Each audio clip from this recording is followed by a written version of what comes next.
पाहिजे, आमचा रस्ता झालाच पाहिजे।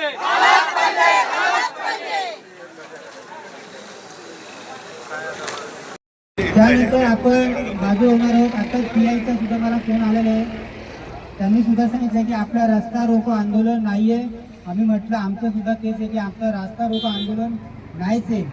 आमचा रस्ता जो हक्काचा रस्ता आहे तो झाला पाहिजे, म्हणून आम्ही रस्त्याच्या बाजूला बसून सत्याग्रह आम्ही करणार आहोत। आले का लक्षात?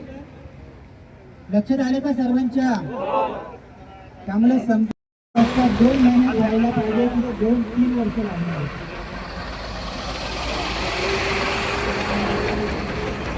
त्यामुळे लक्षात घ्या, ज्या मुख्यमंत्री सडक योजना कार्यालयातून पाणी आणि फटेपाडी रस्ता चांगल्या क्वालिटीचा व्हावा, चांगल्या दर्जाचा व्हावा, जलद गतीने व्हावा, यासाठी आजचा हा सुरक्षित रस्ता हक्क सत्याग्रह आपण करलेला आहे। शेवटी जे कोणी सत्तेमध्ये असतील किंवा प्रशासनामध्ये असतील आणि एक लक्षात ठेवलं पाहिजे, भारतीय संविधानामध्ये जनता ही सार्वभौम आहे, लोकप्रतिनिधी हे सार्वभौम। माईक जवळ घ्या। वन विभागाचा विरोध कधीही नव्हता, म्हणजे तुमचे ज्या मोऱ्यांचं काम झालंय जवळ घ्या माईक जवळ अजून। हा, ते पण वन विभागाच्या हद्दीत झालंय आणि ऍक्च्युली त्या मोऱ्यांसाठी जी माती वापरली गेली ती पण वन विभागाच्या हद्दीतून काढून नापट्टी लावली। त्यावेळेला माझ्या स्टाफने त्यांना सांगितलं, संबंधित ठेकेदारांना अडवलं आणि त्यांना सांगितलं की तुम्ही वन विभागाची परवानगी घ्या, आणि ते पत्रव्यवहार आम्ही त्यांना 3 ते 4 महिन्यापूर्वी केलेले, पण संबंधित विभागाकडून आमच्याकडे तसा कुठलाही प्रस्ताव अद्याप कार्यालयात प्राप्त झालेला नाही, म्हणून मग त्याला ते सारखं वारंवार वन विभागाचा अडथळा आहे असं ते म्हणते, पण ही गोष्ट चुकीची आहे। तरी आता त्यांनी वन विभागाकडे फक्त असा प्रस्ताव द्यावा रस्त्याच्या संदर्भात, आणि तो आम्ही विभागीय कार्यालयात सादर करू आणि एमटीडीसी सरकार परवानगी देऊ।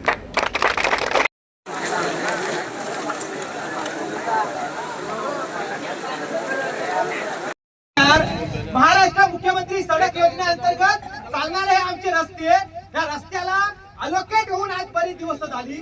उर्वरित कालावधी आज प्रासंगिक तुम्हाला सांगतोय, 2005 ला या रस्त्याला जर तुम्ही चालला असतात तर आम्ही लोक ज्या विद्यार्थी गावातून शाळेमध्ये यायचो तर प्रत्येक विद्यार्थी माखलेल्या अवस्थेत असायचा, चिखलाने माखलेल्या अवस्थेत असायचा, आणि ती पुन्हा वेळ 2026 ला येत असेल तर 15 वर्ष प्रशासनानं काय केलं हा जा विचारण्याची गरज आहे खरं तर।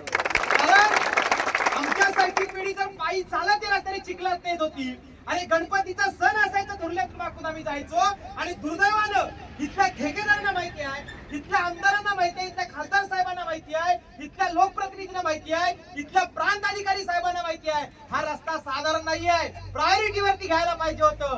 आज प्रशासन म्हणते आम्हाला 2 दिवस द्या। किती दिवस द्या आम्हाला? 2 दिवस द्या। खरं तर हा तुमचा विजय आहे, लक्षात ठेवा। तुम्ही केलेल्या आजच्या आंदोलनाचा विजय की 2 दिवस अगोदरच निर्णय होतोय, याचा दुसरा अर्थ काय? प्रशासनाला त्यांच्या चुका मान्य आहेत, आम्ही योग्य आहोत हे आज खरंच ठरले, आपण योग्य आहोत। आणि म्हणून या देशामध्ये कलम 21 नुसार इथला आदिवासी बांधव, इथला मराठा बांधव, इथला कुणबी बांधव राहणारा प्रत्येक नागरिक याला अन्न, वस्त्र, निवारा, पाणी आणि चांगल्या दर्जाचे रस्ते हे देणं भारताचं कर्तव्य असतं। आज ग्रामपंचायतीच्या सरपंचांना आंदोलन करण्याची वेळ आहे, दुर्दैव हे बांधवान आपलं। आणि म्हणून शेवटचा अंतिम मुद्दा सर्वांनी गामी लक्षात घ्या। अरे आज सर्व या भागातील जे पंचक्रोशीतील जेवढे नागरिक आहेत त्यांना हा बऱ्याच 2 वर्षापासून ह्या रस्त्याचं काम रखडलेलं होतं, आणि त्यानुसार आम्ही संबंधित प्रशासन, पोलीस प्रशासन आणि वन विभाग यांना पत्र देऊन आम्ही आंदोलनाची इथे हाक दिली होती, आणि त्या हाकेला साथ देऊन या पंचक्रोशीतील सर्व नागरिक इथे आलं, प्रशासन आलं, आणि आज या आंदोलकांच्या समोर आणि सर्व नागरिकांच्या समोर प्रशासनाने आम्हाला ग्वाही दिलेली आहे की येत्या 3 तारखेला लेखी आश्वासन देऊन या रस्त्याचं काम सुरू केलं जाईल असं त्यांनी लेखी आश्वासन दिलेलं आहे, आणि म्हणूनच आम्ही तुर्तास हे आंदोलन आम्ही स्थगित केलेलं आहे। काम पूर्ण झाल्याशिवाय आम्ही कामाला स्थगिती देणार नाहीत। पेन तालुक्यातील पानेड ते फणसवाडी रस्ता, नाडे ते बोगेश्वरी रस्ता, आणि आजही नाडे ते भोगेश्वर रस्ता हे 3 रस्त्याचं काम आम्ही येत्या 3 दिवसामध्ये चालू करत आहे.